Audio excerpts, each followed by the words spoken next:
Agradecemos que até aqui o Senhor tem manifestado a sua presença sobre nós aqui, te agradecemos por isso, te louvamos, Senhor. Eu venho te pedir agora, Senhor, que o Senhor use a minha esposa Raquel, seminarista desta igreja, que o Senhor possa estar falando por ela, que todo impedimento para a tua palavra ser proclamada seja repreendido pelo Senhor. Te pedimos isso em nome de Jesus e que a tua palavra seja livre nesse lugar aqui, Senhor, através da vida da Raquel. Em nome de Jesus, amém. Responsabilidade, né, gente? Ó, tô até suando. Tá calor. Tudo bem? Sejam bem-vindos. Eles estão aqui pela segunda vez, terceira, quarta. A gente, hoje, né, nesse encontro de vida, a gente fez 4 leituras. Eu queria falar um pouco sobre essas leituras e algumas eu vou ficar um tempo mais, outras vão ficar um pouco menos. E eu queria que você me acompanhasse. Algumas eu vou ler, vou passar mais rápido, e outras eu vou ficar um pouquinho mais. Então eu queria que você voltasse aí para a primeira leitura, que foi Deuteronômio, foi a leitura do Antigo Testamento. Deuteronômio 8, de 11 a 20.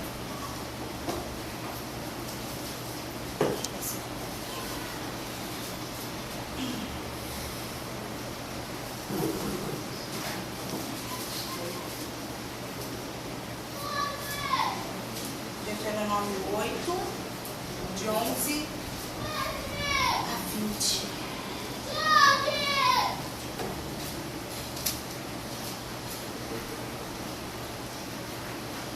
Tenham cuidado de não se esquecer do Senhor, seu Deus, deixando de obedecer aos seus mandamentos, às suas ordenanças e aos seus decretos que hoje lhes ordeno. Não aconteça que depois de terem comido até ficarem satisfeitos, de terem construído boas casas e nelas morado, de aumentarem seus rebanhos, a sua prata e o seu ouro e todos os seus bens, o seu coração fique orgulhoso e vocês se esqueçam do Senhor, do seu Deus, que os tirou do Egito, da terra da escravidão. Ele os conduziu pelo imenso e pavoroso deserto, por aquela terra seca e sem água, de serpentes e escorpiões venenosos. Ele tirou a água da rocha para vocês, os sustentou no deserto, com maná, que os seus antepassados não conheciam, para humilhá-los e prová-los, a fim de que tudo fosse bem com vocês. Não digam, pois, em seu coração, a minha capacidade e a força das minhas mãos ajuntaram para mim toda esta riqueza. Mas lembre-se do Senhor, o seu Deus, pois é Ele que lhes dá a capacidade de produzir riqueza, confirmando a aliança que jurou aos seus antepassados, conforme hoje se vê. Mas se vocês se esquecerem do Senhor, do seu Deus, e seguirem outros deuses, prestando-lhes culto, curvando-se diante deles, asseguro-lhes hoje que vocês serão destruídos, por não obedecerem ao Senhor, ao seu Deus. Vocês serão destruídos, como foram as outras nações que o Senhor destruiu perante vocês.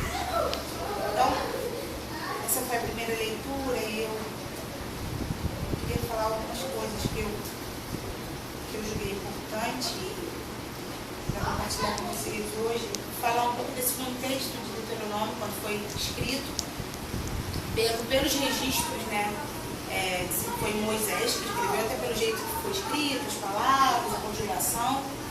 E o contexto de Deuteronômio foi um contexto interessante, porque foi um tempo curto em que ele foi escrito. Então, era o momento que o povo de Israel ia conquistar a terra prometida. Faltava pouco tempo, uns 2 meses pela história, né? Que diz aqui. E alguns estavam ansiosos, outros estavam já cansados por tanto tempo, passaram no deserto 38 anos, então quase 40 anos de tribulação. E hoje diz até que esse caminho é até rápido para você chegar, né? Não é um caminho que você não demoraria tanto tempo assim. E eles esperavam muitas coisas. E aqui Moisés, ele vai falando, ele vai alertando sobre algumas coisas. E tem até um resumo do que foi essa tribulação no deserto. E por causa da desobediência do povo, eles demoraram esse tempo todo. E eles viram nesse tempo de deserto como Deus é fiel, como Deus é justo como Deus é amoroso, como Deus não deixa faltar, como Deus está presente, mas como Ele também chega junto, se você faz algo, se eles fazem algo errado. E aí ele vai falar aqui um resumo sobre o que aconteceu. Falaram que eles ficaram satisfeitos, nada deixou faltar, que tirou do Egito, da escravidão e conduziu pelo pavoroso deserto, tinha terra seca, não tinha água, tinha escorpião, tinha serpente venenoso. E aí Deus tirou água da rocha, o sustentou com maná, e aqui diz que os antepassados nem conheciam, então, como Deus fez coisas miraculosas. E Moisés está alertando também para a questão do povo, se chegasse, assim que chegasse na terra prometida, não esqueceu o que Deus tinha feito. Não esqueceu como Deus tinha sido fiel, como Deus tinha sustentado. Porque é interessante, eles iam chegar na terra prometida, iam ver que estava tudo certo lá, iam começar a fazer suas casas, que é o que o texto diz, suas famílias aconchegadas, tudo certinho. Imagina, tanto tempo no deserto, perambulando, o que é você ter? Monta a casa, tira a casa. Eu que mudei, passei minha vida inteira mudando, tanto com minha mãe quanto com meu pai, mudando para lá e para cá. Era uma tristeza. Hoje lá em casa, às vezes, eu evito até de mudar o móvel de lugar, só porque eu fico lembrando, meu Deus, mudava tanto, que agora fica aí, que eu não quero tirar. Então imagina 38 anos. E no deserto, onde tem vento e o sol, e você tem que fazer hoje, de manhã a casa está de um jeito, à noite ela está de outro. E aí tem filho nascendo, tem filho morrendo, tem um monte de coisa acontecendo. Que tribulação. E ao mesmo tempo Deus fazendo tudo acontecer, de não tinham falta de nada, as sandálias não descansavam, tudo ia acontecendo. E agora eles iam chegar, falaram tanto dessa terra, eu estou chegando aqui. E Moisés tem uma preocupação de religião. Junto aqui, gente. Vocês precisam ter cuidado, porque até no deserto, que o negócio estava bravo, estava difícil, vocês esqueciam do Senhor. Até Deus sustentando vocês, lá caindo do céu, vocês ainda assim, sabendo que tinha uma terra prometida, vocês esqueciam do Senhor. Que dirá agora, que vocês vão chegar lá, falta pouquinho, vocês estão quase. Se tivesse um binóculo aqui,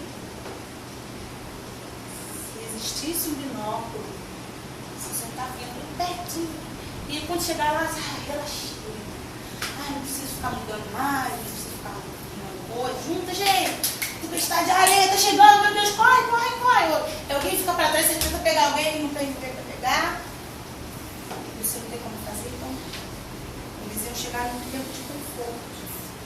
E aí vocês vão cuidar. E ele fala algo muito importante aqui. Ele vai falar assim: não digam, pois, em seu coração, versículo 17, a minha capacidade e a força das minhas mãos ajuntaram para mim toda esta riqueza. Eu consigo fazer isso aqui. Se minha casa está desse jeito, se eu cheguei onde cheguei, com a minha sandália lá, que eu quase não troquei, com as minhas roupas, com os meus filhos, que chegaram comigo até o final, eu não consegui. Eu não soube fazer. Porque eu trabalhei, porque eu fiquei de olho, fiquei lá, e olhando a tempestade, agora a gente junta tudo. Então, graças à minha força, graças à minha inteligência.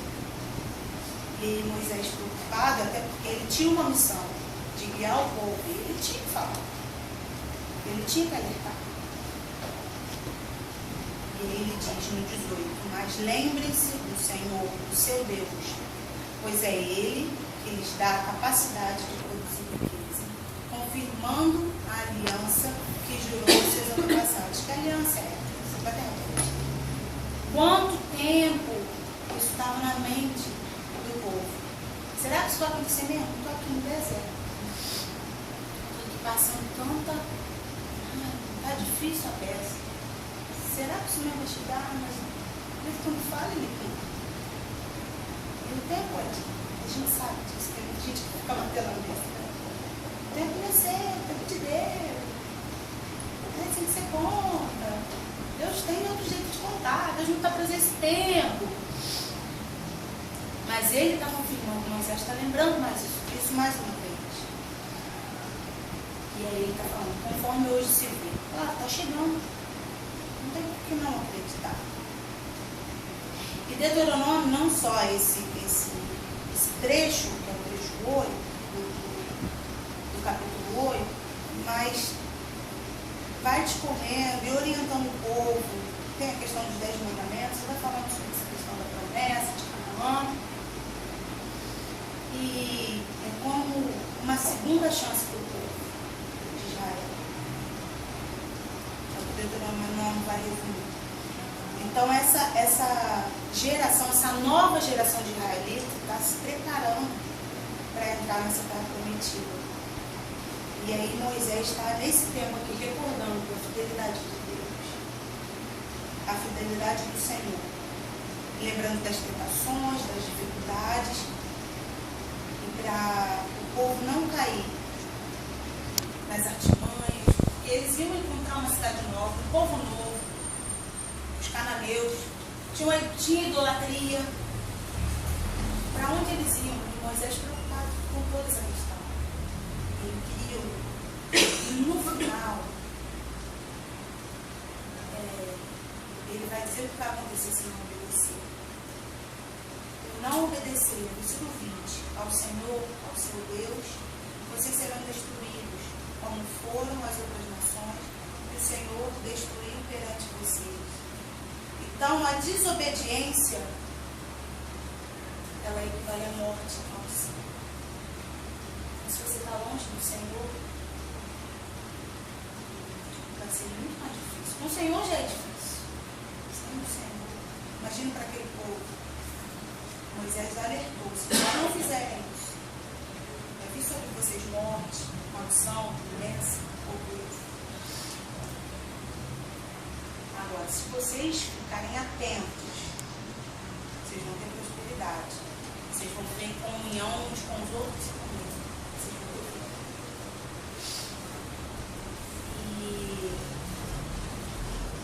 E no outro texto que a gente leu, que foi o Salmo 44, se você quiser ler, aqui, ele é grande, eu vou ler.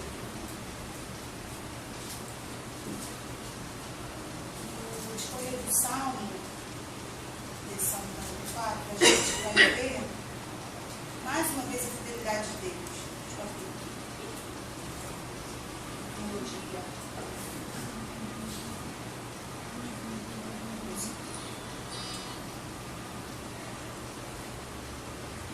Vai dizer que Deus é rei, que ele decreta a vitória a Jacó, quando estamos em fuga, ele vem pisotear o adversário, todo esse contexto de luta, de guerra, de que Deus é fiel, que Deus não deixa descoberto. E aí mais, deixa eu ver, mais ou menos no versículo 13, não, 12, por aí, 10, a partir de 10, diante de toda, está falando sobre toda, Davi falando sobre a fidelidade de Deus. E aí tem um momento que ele se depara, Deus, cadê você? A gente é fiel, a gente faz tudo direitinho, mas o Senhor está onde? Sei o que o Senhor faz, o que o Senhor pode, o que o Senhor... Mas teve um momento que ele falou, meu Deus, me socorre, me livra. A gente nunca te negou, a gente fez tudo certo, a gente ofereceu sacrifício, a gente foi atrás, a gente fez culto. E o Senhor onde está? E o que eu quero tirar para a gente essa noite é que tem momentos sim que a gente faz tudo certo. A gente segue bem. Com Deus a gente vem aos cultos, a gente estuda a palavra, a gente canta, a gente fala. Eu particularmente, Raquel, gosto de cantar todos os dias. Hoje, até antes, às vezes não dá tempo de ligar o computador, porque as nossas músicas ficam no computador. E dá muito trabalho, você liga o estabilizador, depois recortador, depois procura, aí entra no programa, e no programa você carrega a lista de música que você quer escutar. Só que você não quer escutar uma música sua, você quer escutar várias.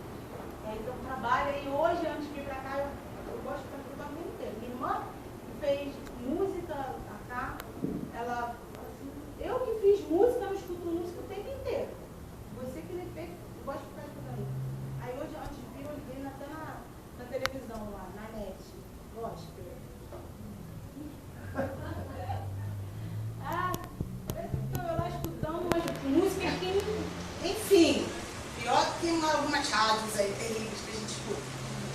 Do nada, tô esperando tá a introdução, rolando a música, né? Eu lá, daqui a pouco, gente, não vai entrar pra cantar? Quando eu fui ver, tava rolando playback, gente, no canal de música. Aí depois, gente, o back. Enfim, pra vocês verem como eu tenho necessidade, eu gosto de escutar música aí. Às vezes acontecem essas coisas, não dava tempo de mudar, ou aí também, desliguei no playback, ó, ficou. E a gente busca. E a gente faz tudo certinho. E aí onde é que está Deus? Algumas horas você pensa. E aí, Deus? Parece até que você faz meio compensatório. Se você fizer isso, você vai fazer. Não é possível, eu fiz isso tudo. Tá. Que Deus é esse? Ah, Deus não faz. E aí? Está falando para lembrar uma coisa para a gente. Para mim, para você. Deus é Deus e Ele pode fazer o que Ele quiser. Ele pode falar, ele pode falar. Ele pode apertar, ele pode afrouxar. Ele é Deus. Salmo aqui 44 está falando sobre isso. Ele é Deus. Ele faz tudo do jeito dele. Porque Ele é o criador. Imagina quando você cria alguma coisa. Vamos lá, faça meu desenho. Eu gosto desse exemplo porque acho que é um fácil da gente entender. Eu que gosto de desenhar. Ramon gosta de desenhar. Ele vai lá, faz lá o desenho dele. Ele criou o desenho. Se ele quiser, ficou lindo. Ele mostrou pra Jéssica. Aqui, do dia dos namorados. E aí, Valentine's Day. E aí, tá lindo. Ai, amor, adorei. Ainda não é o dia dele ainda não. Ele, mas eu não gostei não, eu achei que desenho esquisito. Aí eu achei que esse negócio tá meio torto. Não, a Jéssica fala, não, tá muito maneiro. Não, aí ele quer pra mim. Não, mas eu ainda não terminei. Aí ele vai pegar a massa, assim, não gostei disso não. Vou dar o exemplo do Ramon, porque eu não gosto de jogar nada fora, eu ia reaproveitar. Ele que criou, ele faz o que ele quiser com o desenho. A Jéssica pode ficar, não acredito, Ramon, não vou falar com você, ou sei lá, não quero mais desenho. Ele decide o que ele vai fazer. Guardar das devidas proporções, Deus faz assim. Incomoda, né?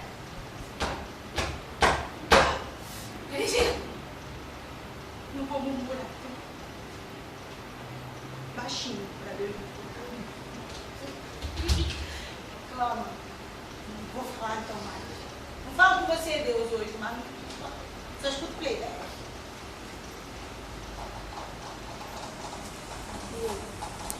A próxima passagem, a gente leu em Hebreus.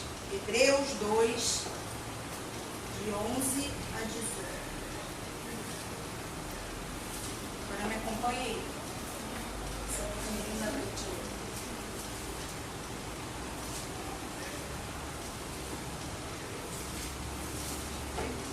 Hebreus 2, de 11 a 18. Ora, tanto que santifica quanto os que são santificados provém de um só. Por isso Jesus não se envergonha de chamá-los irmãos. Ele diz: proclamarei o teu nome aos meus irmãos, na Assembleia te louvarei. No 13. E também, nele porei a minha confiança. Novamente ele diz: aqui estou eu, com os filhos que Deus me deu. Portanto, visto que os filhos são pessoas de carne e sangue, ele também participou dessa condição humana, para que por sua morte derrotasse aquele que tem o poder da morte, isto é, o diabo, e libertasse aqueles que durante toda a vida estiveram escravizados pelo medo da morte. Pois é claro que não é a anjos que ele ajuda, mas aos descendentes de Abraão.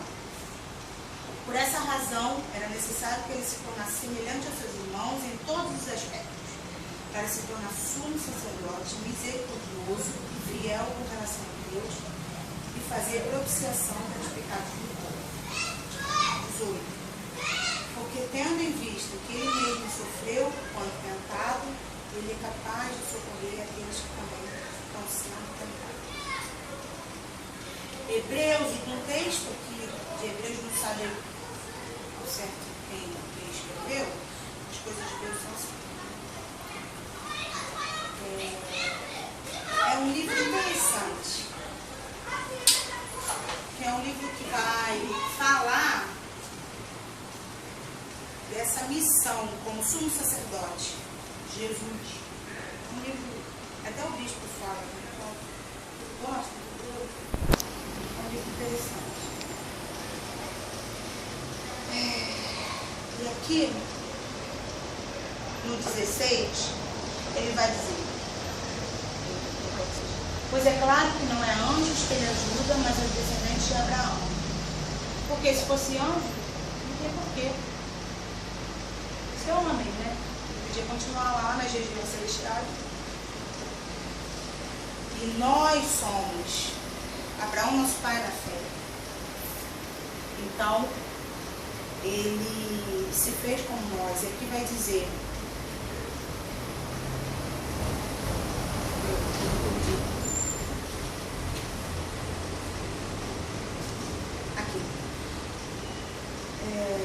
ele se fez carne e sangue, como são as pessoas, né? Ele vai dizer lá no início: os que Deus me deu. Deixa eu ver aqui, perdi de novo. E também participou dessa condição humana para que por sua morte derrotasse aquele que tem o poder da morte, isto é, o diabo. Então, se o pecado entrou por um homem, né, Adão, Jesus participaria dessa condição também para nos redimir. E vai nos dizer no 17 que ele vai se tornar sumo sacerdote, misericordioso e fiel com relação a Deus e fazer propiciação pelos pecados do povo. E aqui não é mais aquele sacrifício que você, de vez em quando, uma vez ou outra, uma vez por ano. Jesus foi um sacrifício único pelos nossos pecados, pelos pecados dos seus, dos que Deus deu. E essa é a condição maior da gente estar aqui. Na verdade, essa obra redentora da salvação é por isso que a gente está aqui. Não tem o que falar. Tem tantas obras de Deus, tantas coisas que Deus faz, a criação, o sol. Hoje a gente estava lá tirando casquinha da piscina do tio Marco no dia de Seni, e aí o Henri estava de óculos escuros e ele veio: o que é aquilo ali? Como é que se falou? Paraquedas. Aí eu tentando olhar assim, não dava para olhar para o sol. E sabe, não estou conseguindo não, o sol está muito forte. Olha o que Deus criou. Tão poderoso, você perto do sol, você chegar ali perto do sol. Mas a maior de todas as coisas tem salvação para você estar.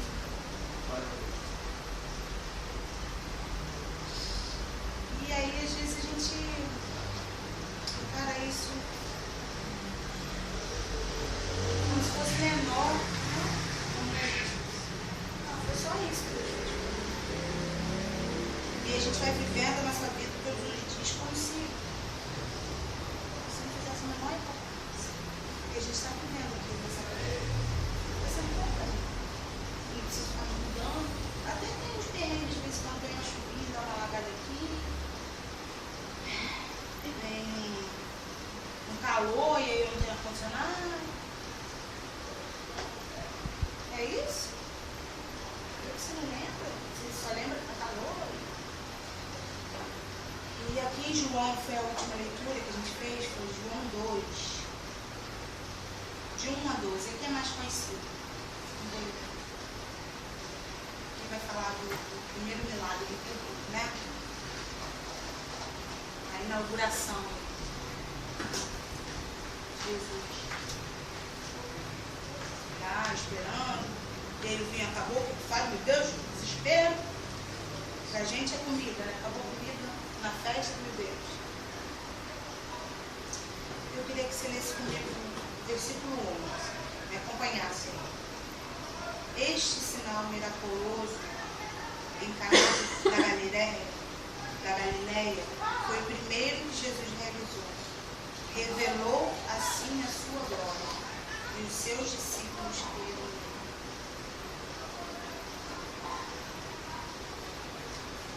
O que Jesus precisa fazer?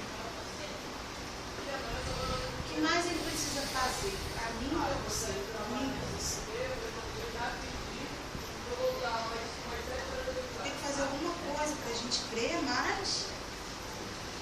Existe algo que esteja escondido, que você não sabe, que ainda precisa ser revelado. Eu acredito que todos aqui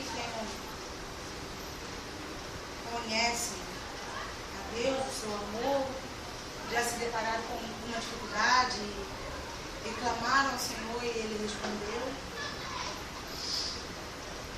Às vezes demorou, às vezes foi imediatamente. Você estava naquela aflição, naquela agonia, Deus se mostrou presente, fiel. Mas aí você precisa de mais alguma coisa? Precisa ser surpreendido com mais algum milagre? Não basta Ele entregar o seu filho por mim, por você. Isso é algo que é maior do que qualquer outra coisa. Será que é tão difícil a gente parar para pensar que Deus já fez melhor, já deu de mais importante? E aí eu vivo a minha vida como se isso não fosse suficiente para mim. Eu levanto todos os dias e às vezes agradecido, às vezes não, porque eu tenho que dar aula, que eu tenho que arrumar minha cama, tenho que botar comida pro meu cachorro, eu tenho que estudar para uma prova que é por Deus. Só tem isso no mundo, a minha prova. Ai meu Deus, eu não sei se eu vou sobreviver depois das 2 horas de prova.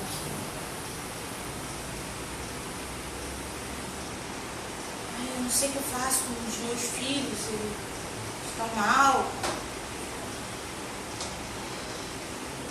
Não sei o que eu vou fazer hoje, não tenho direito de comer, não tenho dinheiro para pagar o aluguel. É só isso. Eu às vezes paro para pensar que a gente vai vivendo a nossa vida como se fosse isso aqui. E às vezes a gente troca 80 anos por uma eternidade. Porque isso aqui tudo vai passar e a gente esquece Deus é maior de todas as coisas. Em Deuteronômio, Moisés lembrou o povo. A gente não vai entrar lá, vai fazer tudo errado de novo. Vocês ficaram 38 anos sendo sustentados por isso. Não só os 38 anos, mas antes disso, enquanto escravizados também. E vocês vão entrar na terra prometida e vocês vão fazer tudo errado. Será que vocês vão fazer isso? Então, gente, não faz tudo errado. Estou falando que Deus fez isso com vocês. Não se percam no que Deus tem de melhor para dentro. E aí chega em Salmos, com Davi, as lutas e consterna e faz e acontece e lembra do Senhor, lembra de mim, eu estou aqui. E é claro que Deus está ali. Às vezes você não está escutando, mas você precisa escutar. Não foi suficiente para você e para mim o sacrifício.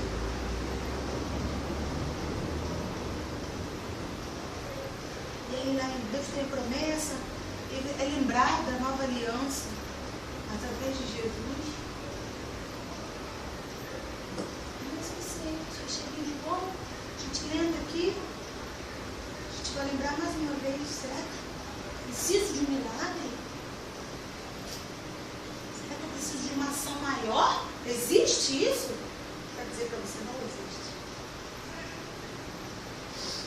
Foi o único sacrifício. Essa obra redentora não existe. Não é para você. Eu queria que você... Eu queria que a gente parasse um pouco agora.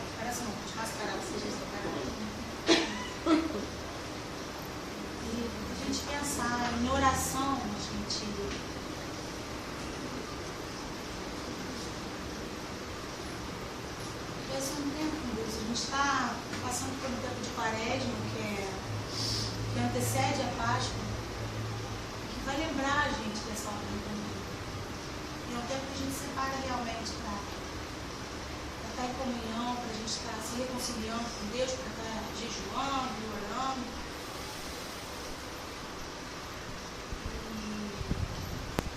E se tirasse agora esse tempo, separasse esse tempo, você está orando a Deus. E lembrando que sem o Senhor, você e eu não podemos fazer nada. E Ele, sendo Deus dos desejos, enviou o seu Filho para me salvar você, salvar os seus. Eu quero dizer para você que a vida que você está vivendo, ou a vida que você escolheu viver, de repente não é melhor para se viver. Não é.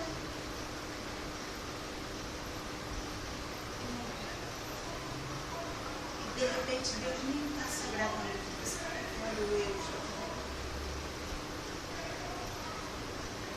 Mas eu quero dizer para você que não existe nada melhor e maior do que ser salvo por esse Deus, através de Jesus. Não há nada que você ou faça para compensar esse sacrifício. Pensa nesse tempo.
Quero aos teus braços me entregar,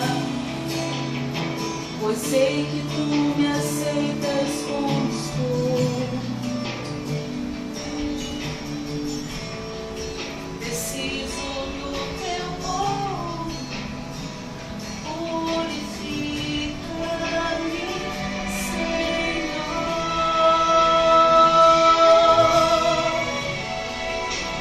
Reina sobre mim, eu me rendo a ti, eu me rendo.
ser, nem fazer nada sem o Senhor.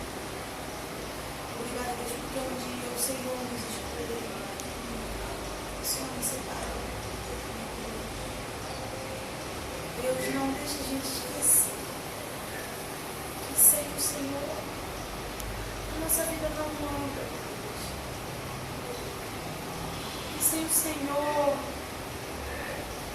a gente está limitada a essa vida aqui, que é passageira, é monótona, é ruim, é difícil, é dura, é chata, é penosa. Deus, lembra a gente todos os dias, porque se o Senhor não lembrar, a gente vai falhar mais uma vez. Mas Deus, eu também te louvo, porque mesmo falhando, o Senhor está pronto a nos receber. Deus, toma, Deus, sobre os teus pés, sobre o teu trono, a nossa vida de novo. Deus, eu te peço perdão pelas minhas falhas. Deus, eu reconheço o Senhor na minha vida. Eu quero viver uma vida digna, Deus, do Senhor. Para que as pessoas olhem para mim e queiram essa vida também. Reconheçam, Deus, que sem o Senhor elas não podem fazer nada. Deus, nos ajude a salgar essa terra, a iluminar essa escuridão. Deus, a gente vem de um período tão ruim, que o carnaval. E é triste as pessoas dizerem que o ano só começa agora, quando o Senhor nos tem sustentado desde então. E elas só lembram do Senhor quando estão em dificuldade, quando estão ao pé da morte, quando tem alguém morrendo.